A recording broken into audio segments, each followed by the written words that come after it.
வணக்கம் மீண்டும் ஒரு டக் ரிவ்யூடன் உங்களை சந்திப்பதில் பெருமகிழ்ச்சி. This is GrshGreen from USA. இன்றைக்கி நம்ம பார்க்க போகிற திரைப்படம் எல்லாரும் ரொம்ப ஆவலோடு எக்ஸ்பெக்ட் பண்ணிகிட்டு இருக்கிற 2.0 தமிழ் வெர்ஷனில் நான் பார்த்தேன். ஸோ வழக்கமாக ஒரு ஃபுல் லெங்த் ரிவ்யூ பண்ணாமல் இந்த வாட்டி ஒரு கொஞ்சம் டிஃப்ரெண்ட்டாக ஒரு ஃப்ரீக்வெண்ட்லி ஆஸ்டு கொஷின்ஸ் FAQ ஸ்டைலில் கேள்விக்கு பதில் அப்படிங்கிற ஒரு ஸ்டைலில் பண்ணலான்னு இருக்கிறேன். நிறைய பேருக்கு வந்து ஃபுல்லாக கதையெல்லாம் சொல்லாதீங்க, ஹிண்ட் கொடுக்காதீங்க, என்ன எங்களுக்கு மனசில் இருக்கிற கேள்விகளுக்கு மட்டும் பதில் கொடுங்க அப்படிங்கிற ஒரு தாட் ப்ராசஸ் இருக்கும். எனக்கு கூட அந்த மாதிரி இருந்தது நிறைய பேர் ரிவ்யூ பண்ணும்போது. ஸோ அந்த ஸ்டைலில் இன்றைக்கி ட்ரை பண்ணலான்னு இருக்கிறேங்க.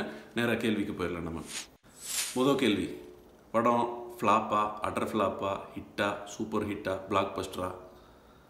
படம் கண்டிப்பாக ஹிட்டுக்கு மேலேங்க. சூப்பர் ஹிட்டு அந்த ரேஞ்சில் வர்றதுக்கான வாய்ப்புகள் தான் அதிகம். சூப்பர் ஹிட்டும் அதுக்கு மேலேயும் வர்றதுக்கான வாய்ப்புகள் தான் அதிகம். இந்த படத்தை பார்க்கலாமா வேண்டாமா? கண்டிப்பாக போய் பாருங்கள். ஒரு முறையாவது இந்த படத்தை போய் பார்க்க வேண்டிய படம். இந்த படத்தில் வந்து ஸ்ட்ராங்கான சோஷியல் மெசேஜ் அல்லது ஒரு நல்ல கதை இருக்குதா? இந்த படத்தில் வந்து ரொம்ப அற்புதமான ஒரு சோஷியல் மெசேஜ், அதாவது இந்த காலத்துக்கு ரொம்ப ஆப்டான ஒரு சோஷியல் மெசேஜ் சொல்லப்பட்டுள்ளது. அது வந்து பல பேர் வந்து பல ஆர்டிக்கலில் சொன்ன விஷயந்தான். ஆனால் எல்லாருமே வந்து நம்ம அப்படின்னு சொல்லி தட்டி கழிச்ச ஒரு சோஷியல் மெசேஜை வந்து ரொம்ப தீவிரமாக சொல்லியிருக்காங்க. இந்த காலத்துக்கு ரொம்ப ரொம்ப இம்பார்ட்டண்ட்டான ஒரு சோஷியல் மெசேஜ். டெக்னிக்கலாக பார்த்திங்கன்னா நிறைய இன்ஃபர்மேஷன்ஸ் கொடுத்துருக்காங்க. அதை எல்லாமே டைஜஸ்ட் பண்ணிவிட்டு நம்ம போய் ரிசர்ச் பண்ணி அதை பற்றி தெரிஞ்சு வச்சுக்கணும்னு நானும் ஆசைப்பட்றேன். டைரக்டரும் ஆசைப்பட்டிருப்பாரு நம்புகிறேன். ஸோ நல்ல ஒரு சோஷியல் மெசேஜ் ஒரு சின்ன கதையோட பூசி நல்ல ஒரு பேக்கேஜை கொடுத்துருக்காங்க. இந்த படத்துக்கு இவ்வளோ பட்ஜெட் தேவையா? இது பார்த்தீங்கன்னா VFX சம்மந்தப்பட்ட படம். உங்களுக்கு VFXயில் குவாலிட்டி வேணும்னா காசு கொடுத்தா தான் குவாலிட்டி வரும். நான் என்ன சொல்லுவேன்னா, இன்னுமே காசு கொடுக்குற அளவுக்கு நம்ம ஹாலிவுட் பக்கத்தில் போவோம். ஹாலிவுட்டோட பட்ஜெட்டையும் இந்தியன் பட்ஜெட்டையும் கம்பேர் பண்ணி பாருங்கள்.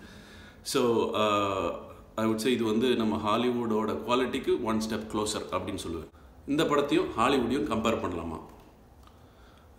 நம்ம ஹாலிவுட்டோட கம்பேர் பண்ணி பார்க்க தேவையில்லை எதையுமே. அதாவது முக்கியமாக இந்த VFX சம்மந்தப்பட்ட விஷயத்தில் வந்து ஹாலிவுட்டோட கம்பேர் பண்ணி பார்க்கக்கூடாது. ஏன்னா அது வந்து ஒரு பழகிப்போன விஷயம், அது ஒரு ட்ரெண்டிங் ஃபேக்டர் ஹாலிவுட்டில். இந்தியாவில் வந்து அது ஒரு புதுசாக வரக்கூடிய விஷயம். நான் நினைக்கிறேன் நம்ம ஊரில் என்ன ஸ்ட்ரென்த்து அப்படின்னா வந்துட்டு வெறுமே VFX total out of the life போகாமல் ஒரு லைஃபோட ஓரளவுக்கு கனெக்டடாக இருக்கக்கூடிய ஒரு விஷனரி ஐட்டம் தான் நம்ம ஊர் VFX. ஒரு பாலிவுட் சூப்பர் ஸ்டார் இந்த படத்தில் வில்லனாக பேசப்பட்டிருக்குது. அவரை பற்றி அக்ஷய் குமார் இந்த படத்தில் ஒரு ட்ரூ வில்லனான்னு கேட்டிங்கன்னா, graphical side of Akshay Kumar is a true villain. But Akshay குமாருக்கு இன்னொரு கதாபாத்திரமும் இருக்குது.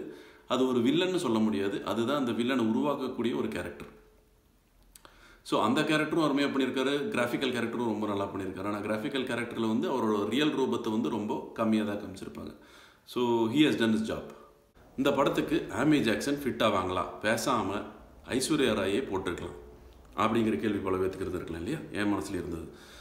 அதாவது இந்த படத்தில் வந்து ஆமி ஜாக்சனுக்கு ரியல் லைஃப் கேரக்டர் பெருசாக கிடையாது. ஸோ அது வந்து ரோபோவுக்கு சம்மந்தப்பட்ட ஒரு கேரக்டர் தான். ஸோ அதனால வந்து ரோபோவுக்கு சம்மந்தப்பட்ட கேரக்டருக்கு வந்து கரெக்டாக ஒரு டால் மாதிரி அழகாக செட் ஆகிருக்கிறாங்க ஆமி ஜாக்சன். தலைவர் பர்ஃபார்மன்ஸ் இந்த படத்தில் எப்படி? தலைவர் பற்றி என்னங்க சொல்லணும்? தலைவர் வந்து ஒரு பல வெர்ஷன்ஸில் வந்திருக்காரு. அதாவது ஒரு வசீகரனா, ஒரு சிட்டியா, ஒரு மைக்ரோ ரோபோட், அந்த மாதிரி நிறைய ஃப்ளேவர்ஸில் கொடுத்துருக்காங்க தலைவரோட ஒரு ஸ்பீச்சஸ். தலைவர் ஆஸ் யூஷுவல் கலக்கியிருக்காரு. இந்த படத்தில் பாடல்கள் எப்படி ப்ளே செய்யப்பட்டிருக்குது? இந்த படத்தில் பாடல் இருக்கான்னு கேட்டிங்கனாலே இருக்குது, ஆனால் இல்லைங்கிற டைப்பு தான். அது என்ன, நீங்கள் போய் படத்தை பார்த்து தெரிஞ்சுக்கிங்க. பட் ஆனால் இந்த படத்தில் வந்து பேக்ரவுண்ட் மியூசிக்கு தான் இம்பார்ட்டன்ஸு. அதாவது இந்த கதைக்கு வந்து பாடல்கள் தேவையில்லை. ஸோ அதனால் வந்து அதுக்கு தகுந்த மாதிரி ரொம்ப ரொம்ப சென்சிபிளாக சங்கர் அந்த பாடல்களை ப்ளேஸ் பண்ணியிருக்காங்க. இந்த படத்துக்கு 3D அவசியமா? இந்த படத்துக்கு கண்டிப்பாக 3D அவசியங்க. ஏன்னா ஒரு சில விஷயத்தோட அந்த டெப்த்தெல்லாம் உங்களுக்கு புரியணுன்னா 3D இருந்தால் தான் புரியும். அதனால் வந்து இது 3Dயில் எடுக்காமல் ஒரு வேளை வெறும் 2Dயில் எடுத்திருந்தாங்கன்னா இந்த படம் ஒரு வேளை இன்னும் பலவீனமாக இருக்கும் அப்படின்னு சொல்லுவேன் நான். ஸோ 3D இந்த படத்துக்கு ஒரு பலம் தான், ஒரு தேவையும் கூட தான். இந்த படம் வந்து 3Dயிலே ஷூட் செய்யப்பட்டது, அதனால் பயங்கரமாக ஒரு எக்ஸ்பெக்டேஷன் இருந்தது. எப்படி இருந்தது 3Dயோட எஃபெக்ட்? இந்த படத்தில் 3D நல்லா இருந்துச்சு. இது வரைக்கும் நம்ம பார்த்த இந்தியன் சினிமாஸோட பெட்டராக இருக்குது. பட் ஆனால் 3Dயோட பேரெல்லாம் போடும்போது பார்த்திங்கன்னா எஃபெக்ட்ஸ் ரொம்ப சூப்பராக இருந்தது. ஃபஸ்ட்டு ஒரு சில சீன்ஸில் ரொம்ப சூப்பராக இருந்தது. அதுக்கப்புறம் 3Dக்கான சீன்ஸுகள் வந்து இந்த படத்தில் திணிக்கப்படலை, அவர் வைக்கப்படலை அப்படின்னு தான் சொல்லணும். இன்னும் கொஞ்சம் 3Dயோட எஃபெக்டை யூஸ் பண்ணுற மாதிரி சீன்ஸ் இருந்திருக்கலான்னு தோணுச்சு. படம் போர் அடிக்கிற மாதிரி ஏதோ ஒரு இடத்துல தோணுச்சு அவங்களுக்கு. படம் எந்த இடத்துலையுமே போர் அடிக்கிற மாதிரி தோணலைங்க. டக்குன்னு முடிஞ்சிருச்சு படம். அதுக்குள்ளார முடிஞ்சிருச்சா படம் அப்படிங்கிற மாதிரி தோணிருச்சு. ஓகே, கடைசி இந்த படத்தை பற்றி ஒரு 1-2 வரியில் உங்களுக்கு என்ன தோணுச்சு அப்படின்னு சொல்லணுன்னா சொல்லுங்கள். இந்த படம் வந்துட்டு இந்தியாவோட ஒரு ப்ரைடு, ஒரு புது விஷன். ஸோ அந்த விஷனை நம்ம எல்லாம் சப்போர்ட் பண்ணி இன்னுமே பர்ஃபெக்ஷனை நோக்கி அடையணுன்றது என்னோட ஆசை. I feel happy about the movie.